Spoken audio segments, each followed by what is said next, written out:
Antara dosa dan kebaikan, ibarat seperti membuat kalung mutiara. Bagaimana mutiara pertama dirangkai, lalu yang kedua merangkai yang ketiga dan seterusnya. Demikian pula adanya. Satu perbuatan baik berdampak ke yang lainnya. Dan satu dosa pun berdampak ke yang lainnya. Penyebab dari dosa adalah kesombongan seseorang.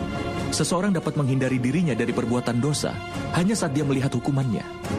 Tapi kadangkala dia dibutakan kesombongannya. Kebiasaan untuk berbuat zalim dan jahat akan membuatnya semakin sering melakukan itu. Tindakan membahayakan dan perbuatan tidak adil masih bisa ditoleransi. Itu juga termasuk kejahatan yang masih bisa diampuni dalam lingkungan masyarakat itu. Itu hukuman yang dapat langsung diputuskan oleh mereka. Masyarakat itu yang memutuskan hukumannya. Tetapi dalam tatanan masyarakat ini, hukuman atas sebuah kesalahan diputuskan oleh orang yang paling kuat.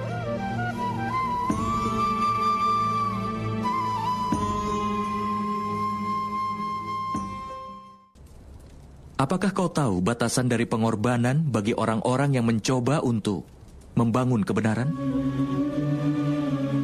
Batasan dosa dari orang-orang berdosa adalah akhir dari pengorbanan mereka.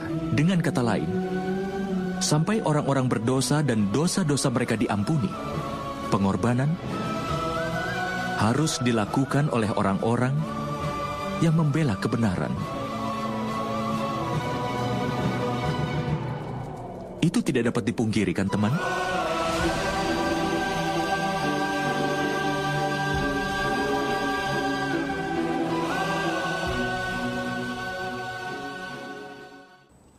Makhluk yang lahir sebagai manusia biasa tidak akan bisa melakukan keajaiban. Orang yang lahir dari rahim seorang wanita, maka dia pasti terikat oleh aturan dari dunia fana. Kelahiran, usia, tua, penyakit, kematian tidak akan pernah bisa dia lepaskan. Tapi keajaiban memang terjadi, Paman. Itu memang benar, Satanika.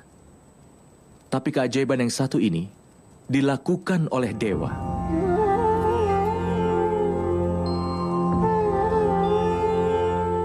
Ketika orang dengan segenap ketulusan jiwa dan raganya mau menghapus kejahatan dan membangun tatanan hidup yang baik dan benar, aib dan dosa dalam dirinya bisa diperangi. Maka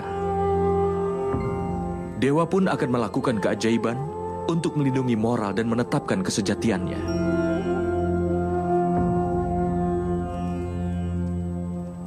Ketika seseorang berserah dan membuang keegoisannya dan segala dosanya, dan dia pun sudah siap untuk mengorbankan segala miliknya, maka seluruh makhluk ciptaan akan diberkahi dengan mukjizat. Dan pengorbanan yang seperti itu telah dilakukan ibuku Dewaki. Dan keajaiban pun terjadi di penjara itu, nak. Ini adalah keseimbangan penciptaan. Tapi dewa hanya melakukan mukjizat ketika ada manusia yang melawan hukum alam, namun kesejatian yang sebenarnya ada di dalam hati. Sehingga manusia jangan pernah menyerah untuk berjuang. Setiap kali seseorang berjuang untuk menghindari dosa, bahkan dalam bentuk perjuangan yang sekecil apapun, maka dewa akan melakukan mukjizat untuk melindunginya. Artinya, kalau kalian ingin mencari bantuan dari alam semesta ini dan juga dari para dewa, maka pertama-tama berserahlah dan jauhilah keegoisan dari segala dosa. Belajar tetap tegar di segala keadaan.